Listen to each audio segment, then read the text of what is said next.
Good morning everybody. स्वागत है आज आप लोगों का इस सत्र में। आज हम लोग 11th के लेक्चर को कंटिन्यू करते हैं और आज जो हमारा टॉपिक है वो है डॉट या scalar product of two vector. ठीक है, तो हम देखते हैं कैसे हम दो वेक्टर का डॉट या स्केलर प्रोडक्ट निकालते हैं। मान लेते हैं ये एक वेक्टर ए है, दूसरा वेक्टर बी है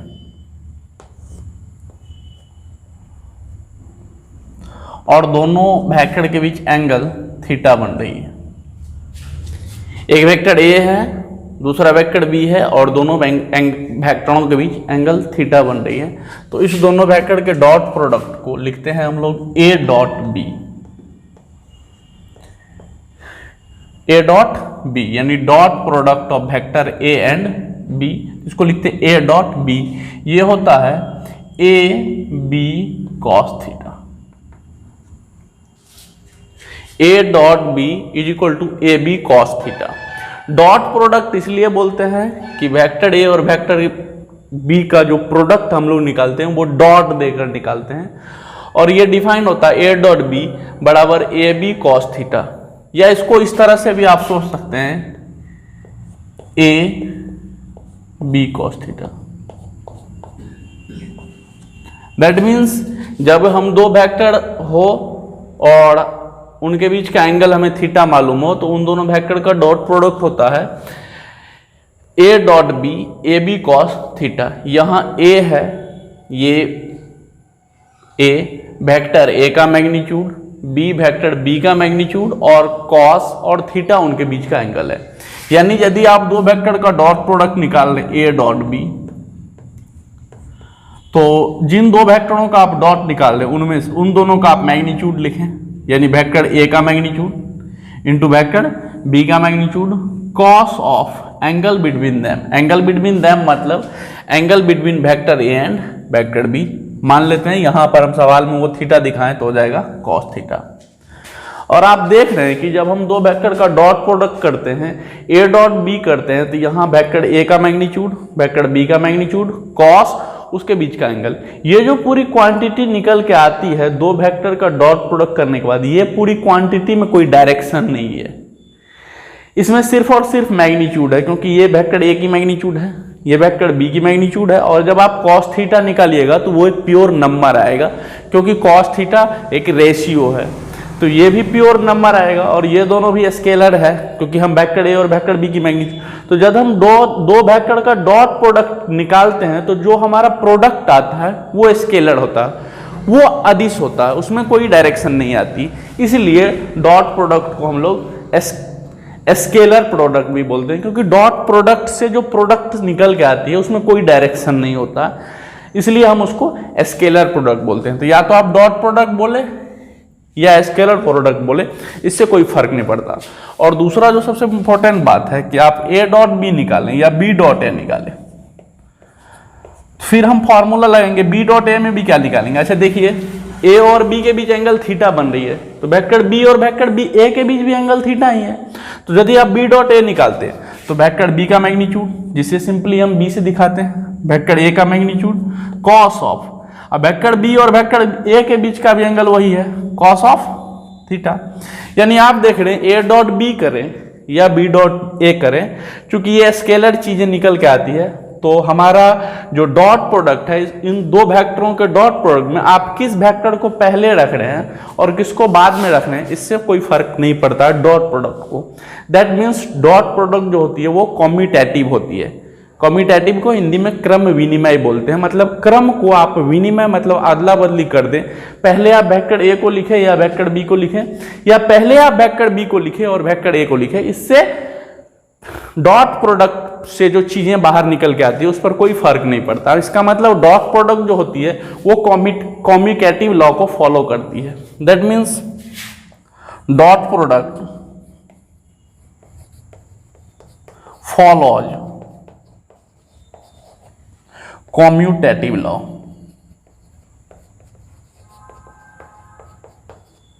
हिंदी में बोले बच्चों क्रम विनिमयता का नियम। That means A dot B करें या आप बी डॉट ए करें, ये दोनों चीजें सेम है। इससे ऑर्डर से रिजल्ट पर कोई इफेक्ट नहीं पड़ता। और डॉट प्रोडक्ट को इसलिए स्केलर प्रोडक्ट कहते हैं क्योंकि डॉट प्रोडक्ट से जो चीज़ें निकल के आती है, जो हमारा रिजल्ट आता है वो स्केलर आता है, इसमें कोई डायरेक्शन नहीं होती है। अब ये था जब हमको दो वेक्टर का डॉट निकालना हो, दोनों वेक्टर का मैग्नीट्यूड हमें मालूम हो और उनके बीच का एंगल मालूम हो, तो इस फॉर्मूले का यूज करके हम आसानी से डॉट प्रोडक्ट निकाल सकते हैं। ये तो हो गया नॉर्मली दोनों वेक्टर का मैग्नीट्यूड हो और उसके बीच का एंगल मालूम हो। दूसरा बात, डॉट प्रोडक्ट हम लोग कंपोनेंट फॉर्म में वेक्टर का डॉट प्रोडक्ट देखेंगे। तो उसके लिए सबसे पहले हम क्या करते हैं कि पहले जो हमारा रेक्टेंगुलर एक्सिस है, एक्स एक्सिस, वाई एक्सिस और जेड एक्सिस, इस एक्स एक्सिस, वाई एक्सिस और जेड एक्सिस के डायरेक्शन में जो यूनिट वेक्टर होता है हम लोग उसे आई, जे और के से दिखलाते हैं। और आप जानते हैं कि जब भी हम वेक्टर को कंपोनेंट फॉर्म में लिखते हैं तो उसमें हम जरूर आई, जे और के दिखाते हैं, क्योंकि यदि कोई वेक्टर की मैग्नीट्यूड है 5 न्यूटन और उसकी डायरेक्शन है एक्स एक्सिस की ओर, तो उसमें हम आई कैप मल्टीप्लाई करते हैं। तो सबसे पहले हम लोग जो हमारा यूनिट वेक्टर है एक्स एक्सिस, वाई एक्सिस और जेड एक्सिस के along, that means I cap, J cap and के कैप, उस सब का डॉट करके देखते हैं कि क्या आता है। और इसका इस्तेमाल से करने के बाद हम लोग जब इसे सीख जाएंगे तो देखेंगे कि कैसे वेक्टर का डॉट प्रोडक्ट निकालते हैं जब वेक्टर कंपोनेंट फॉर्म में दिया हो। तो आप पहले से ही जानते हैं कि आई, जे और के ये तीनों यूनिट वेक्टर है। ये है unit vector along X axis, ये है unit vector along Y axis, और जो के कैप होता है बच्चों वो unit vector along Z axis.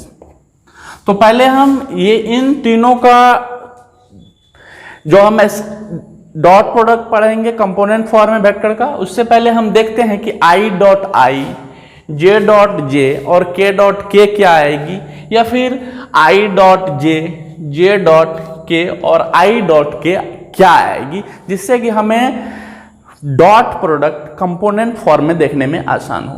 तो चलिए इसको करते हैं। तो सबसे पहले हम निकालते हैं आई डॉट आई। आप यहां सिंपल फॉर्मूला देख रहे हैं कि ए डॉट बी का फॉर्मूला होता है ए बी कॉस थीटा, जहां ये ए वेक्टर ए की मैग्नीट्यूड है, ये बी वेक्टर बी की मैग्नीट्यूड है, कॉस और थीटा उन दोनों वेक्टर के बीच की एंगल है। और जहां तक बात है यूनिट वेक्टर का, तो यूनिट वेक्टर की मैग्नीट्यूड 1 होती है। तो यदि हम इसको लिखेंगे आई डॉट आई करेंगे बच्चों, तो पहले इसकी मैग्नीट्यूड, और आप जानते हैं कि ये यूनिट वेक्टर, या आप एक बार लिखें ए डॉट बी जैसा, तो उसी तरह से आई डॉट आई है तो आई का मैग्नीट्यूड इनटू आई का magnitude cos angle between them. तो ये आई जो है ये यूनिट वेक्टर है एक्स एक्सिस के अलोंग, और ये फिर आई भी है यूनिट वेक्टर एक्स एक्सिस के अलोंग। तो यदि दोनों एक्स एक्सिस के ही अलोंग है तो दोनों के बीच एंगल कितनी बनेगी, 0 डिग्री। तो यहां कितना रखेंगे हम, cos 0 degree. I dot I, A dot B था ए बी कॉस थीटा, जहां ए एक वेक्टर ए की मैग्नीट्यूड थी, बी वेक्टर बी की मैग्नीट्यूड थी, और थीटा वेक्टर ए और वेक्टर बी के बीच की एंगल थी। उसी तरह से यदि हम आई डॉट आई निकालेंगे तो आई की मैग्नीट्यूड, फिर आई की मैग्नीट्यूड कॉस आई और आई के बीच का एंगल, दोनों एक्स एक्सिस की ओर है इसलिए इसके बीच का एंगल 0 डिग्री होगा। आप जानते हैं कि आई, जे और के यूनिट वेक्टर होता है एक्स एक्सिस, वाई एक्सिस और जेड एक्सिस के अलोंग, और यूनिट वेक्टर की मैग्नीट्यूड 1 होती है। तो इसकी मैग्नीट्यूड हो जाएगी 1, इसकी 1, और cos 0 डिग्री वैल्यू होती है 1, 1 1 1 को मल्टीप्लाई करेंगे आएगा 1। इसी तरह से जिस तरह से हमने आपको एक बार दिखाया कि आप आई डॉट आई देखें कि कैसे 1 आता है, उसी तरह से यदि आप जे डॉट जे निकालिएगा तो ये दोनों भी यूनिट वेक्टर है, और इन दोनों, ये जो जे कैप है ये यूनिट वेक्टर है वाई एक्सिस के अलोंग, और दोनों जे कैप है तो दोनों की डायरेक्शन वाई एक्सिस के अलोंग है, तो दोनों के बीच एंगल फिर 0 डिग्री होगा, और इन दोनों का मैग्नीट्यूड 1 होगा क्योंकि यूनिट वेक्टर है। तो फिर इसकी मैग्नीट्यूड इनटू इसकी मैग्नीट्यूड और cos of angle between them, that means 0 degree, 1 into 1 into 1, ये भी 1। सिमिलरली यदि आप के डॉट के करेंगे तो के की मैग्नीट्यूड दैट मीन्स 1। फिर के की मैग्नीट्यूड 1। क्यों के की मैग्नीट्यूड 1? क्योंकि आई जे और के यूनिट वेक्टर है एक्स एक्सिस वाई एक्सिस और जेड एक्सिस के अलोंग, और यूनिट वेक्टर की मैग्नीट्यूड 1 होती है। फिर कॉस ऑफ, चूंकि दोनों जेड एक्सिस के अलोंग है, कॉस 0 डिग्री, दोनों के बीच एंगल 1 इंटू 1 इंटू 1 बराबर 1। तो सिंपली ये हम आपको सिर्फ दिखा रहे हैं कि कैसे आई डॉट आई 1 होती है, जे डॉट जे 1 होती है, के डॉट के 1 होती है। लेकिन सिंपली आपको याद रखना है बच्चों कि यदि आई डॉट आई करेंगे सेम हो दोनों, तो इसकी वैल्यू होती है 1। उसी तरह से जे डॉट जे करेंगे, इसकी वैल्यू होती है 1, और के डॉट के करेंगे तो इसकी वैल्यू भी होती है 1।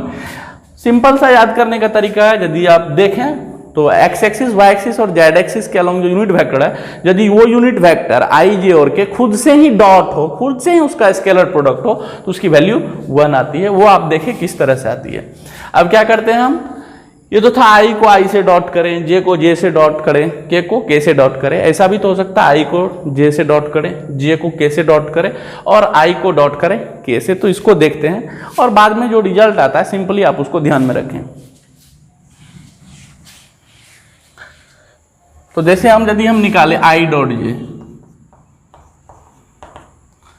तो फिर आई डॉट जे ही जब आप निकालिएगा तो ये आई भी एक्स एक्सिस के अलोंग यूनिट वेक्टर है और जे भी एक्स एक्सिस वाई एक्सिस के अलोंग यूनिट वेक्टर है। तो इसकी मैग्नीट्यूड, फिर ये यूनिट वेक्टर इसकी मैग्नीट्यूड 1, ये भी यूनिट वेक्टर इसकी मैग्नीट्यूड 1 कॉस।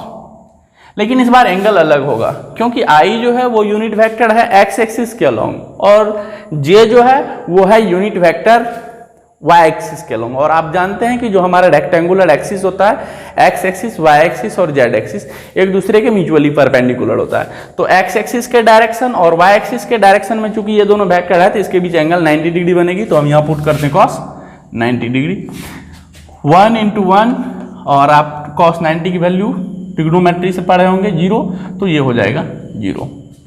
अब आपके मन में सवाल उठता होगा कि आई डॉट जे 0 होगा, जे डॉट आई क्या होगा? तो उससे पहले ही हम बताएं बच्चों कि डॉट प्रोडक्ट कॉम्यूटेटिव होती है। That means A dot B बराबर होती है बी डॉट ए। तो उस हिसाब से आई डॉट जे यदि 0 आया तो जे डॉट आई भी 0 आएगा, क्योंकि ये आई डॉट जे जो चीजें आती है वही जे डॉट आई आएगी, क्योंकि वो कॉम्यूटेटिव होता है। या आप निकाल भी सकते हैं, क्योंकि जे डॉट आई रखेगा तो फिर तो दोनों के बीच एंगल 90 डिग्री होगा, यहाँ 90 डिग्री रखेंगे उसकी वैल्यू आती है 0। जे डॉट के करें तो फिर जे की मैग्नीट्यूड 1, के की मैग्नीट्यूड 1, और ये फिर वाई एक्सिस के अलोंग यूनिट वेक्टर है और ये जेड एक्सिस, और वाई एक्सिस और जेड एक्सिस भी एक दूसरे के परपेंडिकुलर है। तो फिर एंगल कितना 90, तो कॉस ऑफ 90 डिग्री। फिर इसकी वैल्यू 1 इंटू 1 इंटू कॉस 90 की 0, ये भी आएगी 0, और जे डॉट के की वैल्यू 0 आएगी, तो के डॉट जे के भी वैल्यू आएगी 0 कॉम्यूटेटिव होने के कारण। यह आप सिंपली निकाल सकते हैं। उसी तरह से आई डॉट के यदि हम निकालें तो आई की मैग्नीट्यूड 1, फिर के जो यूनिट वेक्टर है जेड एक्सिस के अलोंग इसकी भी मैग्नीट्यूड 1, और फिर एक्स एक्सिस और जेड एक्सिस ये दोनों भी एक दूसरे के परपेंडिकुलर होता है। तो फिर इसके बीच का एंगल कॉस 90, फिर ये आएगा हमारा 0। सिंपली डॉट प्रोडक्ट में बच्चों इतना नहीं करना है, ये आपको हम सिर्फ दिखा रहे हैं कि किस तरह से जो एक्स एक्सिस वाई एक्सिस और जेड एक्सिस के अलोंग यूनिट वेक्टर होती है उसे खुद से डॉट यदि करते हैं तो उसकी वैल्यू 1 आती है। अदरवाइज यदि किसी को किसी दूसरे के साथ डॉट करते हैं तो उसकी वैल्यू 0 आती है। सिंपली आपको याद रखना है डॉट प्रोडक्ट के लिए। तो यहां हम देख लेते हैं। अब वो चीज फिर आपको लिखते हैं कि आई डॉट जे कीजिएगा, अलग अलग यूनिट वेक्टर है अलग अलग एक्सिस के अलोंग, इसकी वैल्यू 0 आएगी। जे डॉट के करेंगे, इसकी वैल्यू 0 आएगी। आई डॉट के बोलिए या के डॉट आई बोलिए, क्योंकि कॉम्यूटेटिव होती है, इसकी वैल्यू 0 आती है। आप इसको आई डॉट जे 0 आएगी, जे डॉट आई 0 आएगी, जे डॉट के 0 आई, के डॉट जे भी 0 आएगी, और आई डॉट के 0 आई, के डॉट आई भी 0 आएगी। अब यदि आपको इतना बात ध्यान में हो तो आसानी से आप देख सकते हैं कि हम दो वेक्टर का डॉट प्रोडक्ट करेंगे जब वो कंपोनेंट फॉर्म में दिया रहे तो कैसे करते हैं। चलिए इसको देख लेते हैं।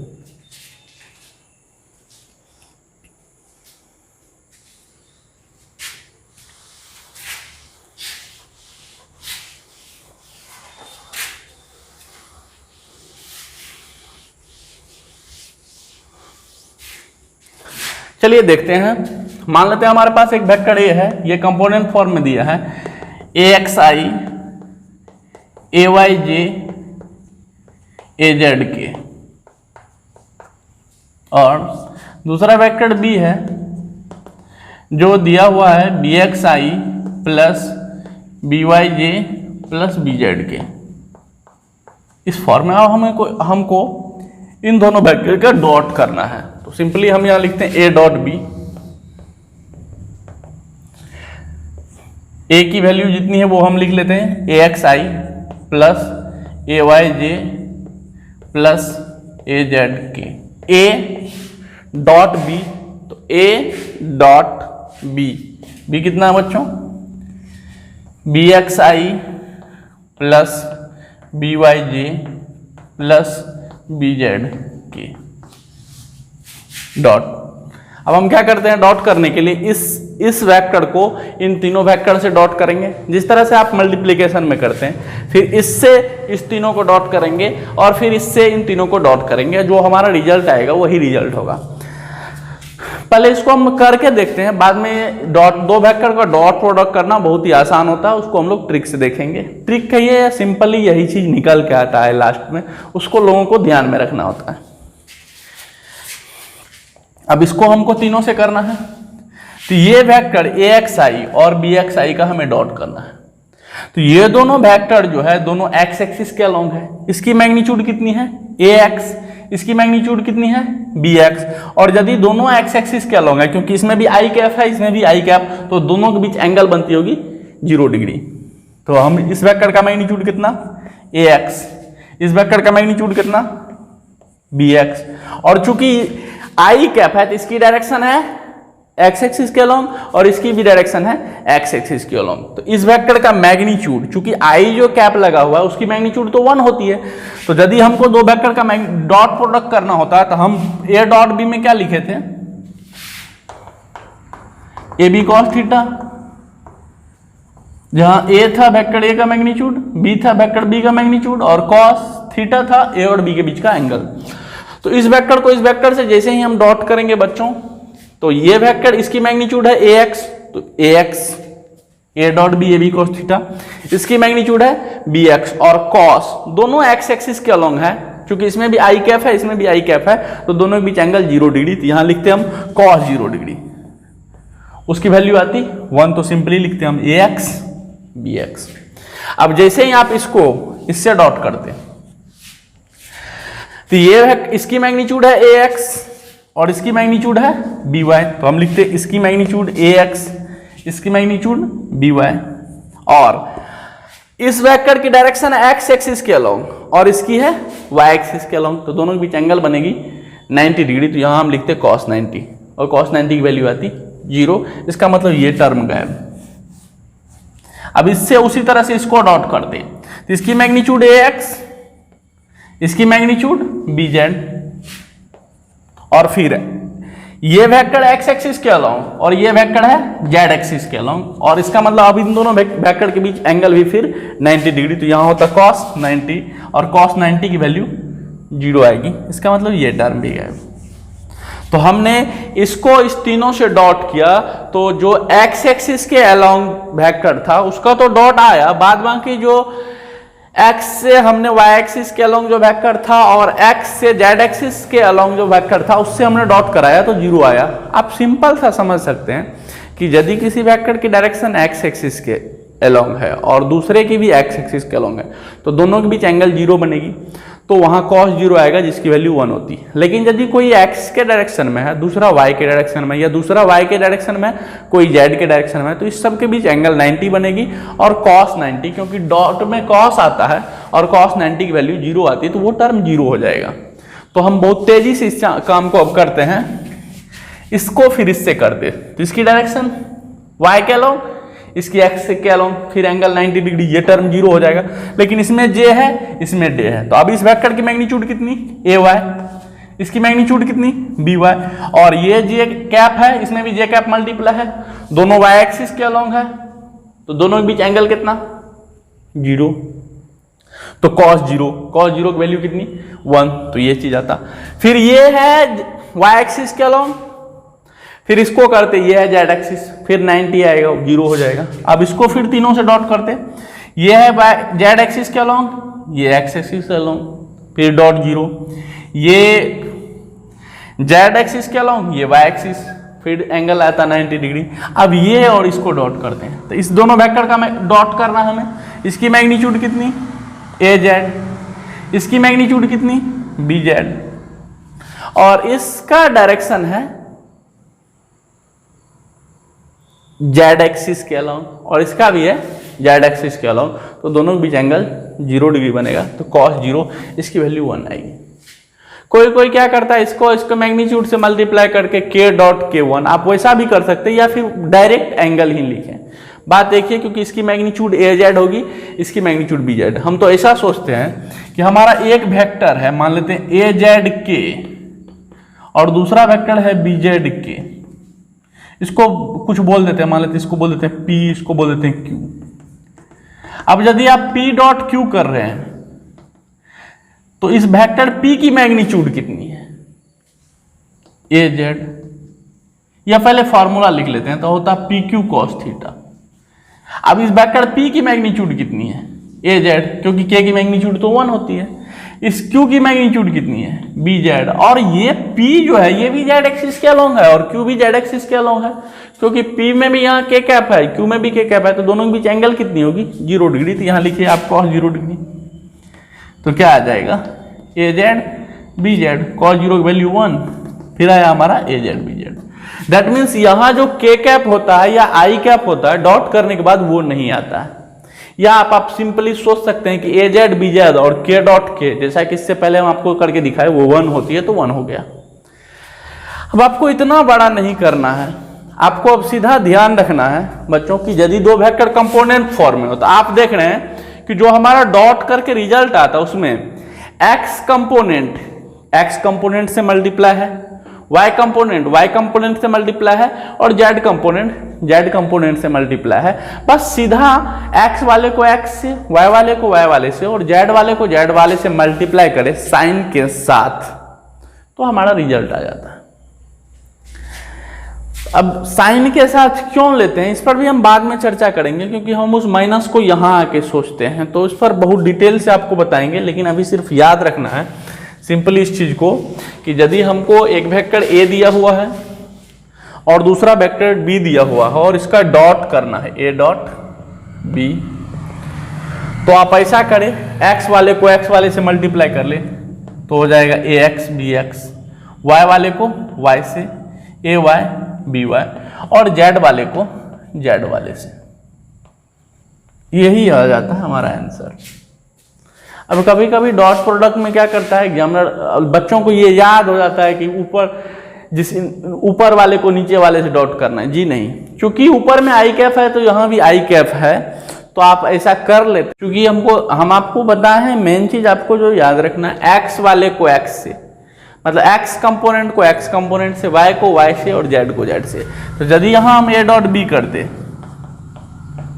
तो यहाँ 3 आई है, यहाँ 2 आई, दोनों एक्स कंपोनेंट है, 3 2 जा 6, बट यहाँ जे है लेकिन इसके सामने के है, तो ऐसा नहीं करना है कि अब इसको इससे मल्टीप्लाई कर दिए। जी नहीं, अब यहाँ 3 2 जा 6, यहाँ जे में क्या मल्टीप्लाई है 1, यहाँ क्या है -3, तो -3 × 1 -3।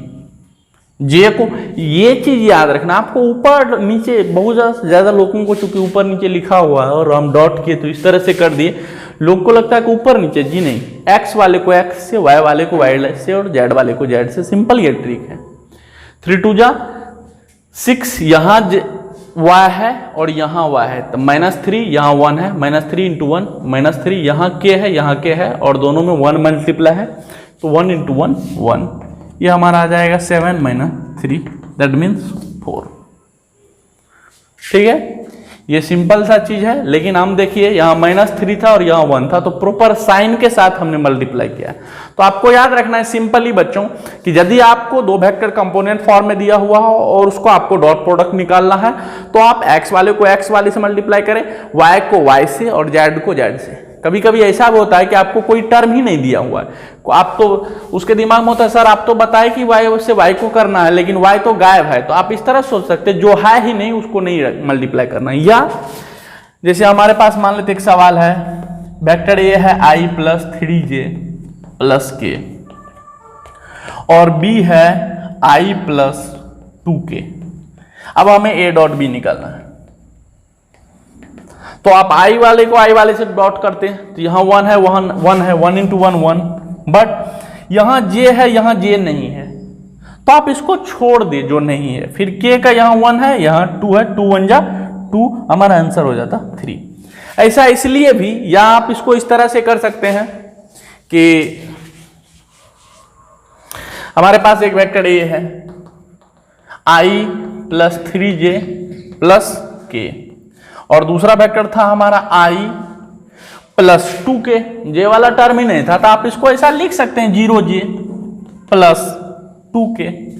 और आप देख रहे हैं ऐसा करने से हम बोले थे जो चीज नहीं होगा उसको लिखना ही नहीं है। और क्यों नहीं लिखना है? क्योंकि अब देखिए आप डॉट करके 1 इंटू 1 1 प्लस 3 इंटू 0 क्या 0 प्लस 2 इंटू 1 क्या 2, हमारा रिजल्ट क्या आया 3। यहां भी रिजल्ट क्या था? क्योंकि जो टर्म दूसरे वेक्टर में नहीं होता जो कंपोनेंट, इसका मतलब वो कंपोनेंट 0 है या उसकी मैग्नीट्यूड 0 है उस एक्सिस के अलोंग, इसलिए उसका उससे डॉट करने के बाद 0 आएगा। तो जो आपको नहीं मिले, या ऐसा भी हो सकता है सिंपल एक ही रहता इसमें, जे और के गैप था, तो आई से आई को डॉट करते हमारा आंसर आता 1।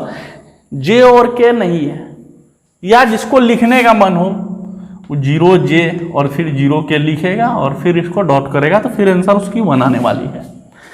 सिंपल साधारण शब्दों में आप समझे तो यदि दो वेक्टर का आपको डॉट प्रोडक्ट करना है तो x कंपोनेंट वाले को x कंपोनेंट से मल्टीप्लाई करें, y कंपोनेंट वाले को y कंपोनेंट से मल्टीप्लाई करें और z कंपोनेंट वाले को z कंपोनेंट से मल्टीप्लाई करें। और उसमें i और j और k ये सब चीजें नहीं आती है, क्योंकि डॉट प्रोडक्ट में जो चीजें सामने निकल के आती हैं वो एक स्केलर होता है, इसलिए डॉट प्रोडक्ट को हम स्केलर प्रोडक्ट करते हैं। आपको ये भी ध्यान रखना है कि हमको प्रॉपर साइन के साथ मल्टीप्लाई करना है, और जो टर्म मौजूद नहीं हो वो टर्म को दूसरे वेक्टर में खोजने की जरूरत नहीं, आप उसको पास अवे कर सकते हैं, छोड़ सकते हैं।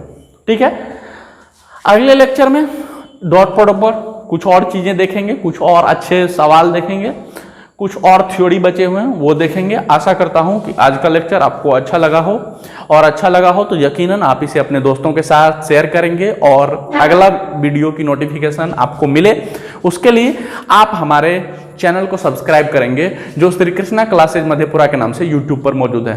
धन्यवाद। That's it.